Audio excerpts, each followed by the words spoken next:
Here on This Week in Agribusiness, we love looking at farm machinery. We love crawling over the shiny paint on those big new examples, but of course we also like to learn about the classic tractors. And this week, Max has a great tractor story for us.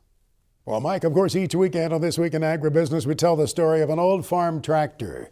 And some people may be aware that Orion's dad's farm tractor is still around, but they may not be aware of the story behind it, and I thought we would share this weekend.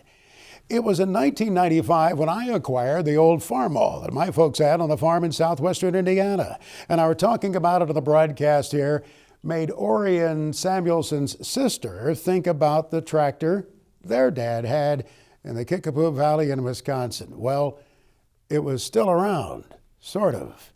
The old carcass was out in a pasture in Orion's cousin's pasture in Wisconsin.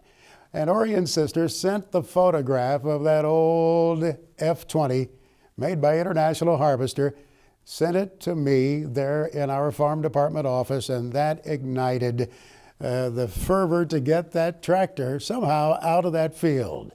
So the Ipers boys, Larry and his nephew Benjamin, went up there into Wisconsin for me. They loaded up that thing, and as you could see from the photographs, it was not in very good condition. It was in terrible shape, as a matter of fact.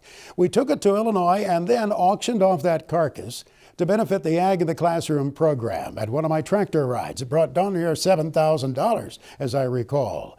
And then it was restored, impeccably restored, magnificently, remarkably restored by the International Harvester Collectors Club, Chapter 10 in Central Illinois. The Harms boys oversaw that massive project, and the result was tremendous. Orion and his family accepted that tractor at one of our tractor rides, and that remains in the hands of the International Harvester Collectors Club, Chapter 10. You may see it displayed, as a matter of fact, at one of the events, the I&I show, or maybe the Half Century of Progress. You've seen it there. But the restoration caught the attention of the late Paul Harvey, radio commentator heard around the world, and he called attention to the fact that there is something magical about having that old tractor, the one that Dad had, as Paul shared. The voice of the American farmer, Orion Samuelson, grew up on a farm.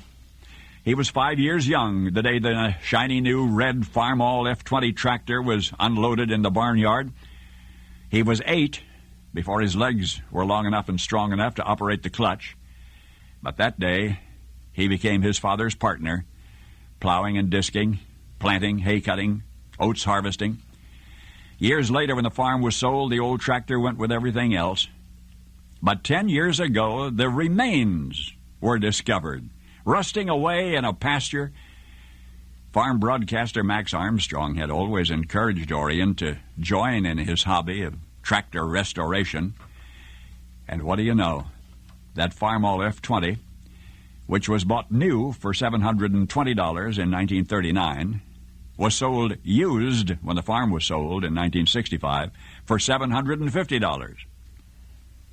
And now the rusty remains have been sold to a collector of antique tractors for $6,700. And restored, it will likely bring 4 times that. And when the old engine comes back to life, just the sound to a homesick farm boy, just the sound will be beyond any price. Now you've heard, as Paul would have said back in the day, the rest of the story. Thank you, Max. I had never heard that Paul Harvey piece. I really appreciate you sharing that with us, and I'm glad to see Orion's tractor will live on and continue to inspire others.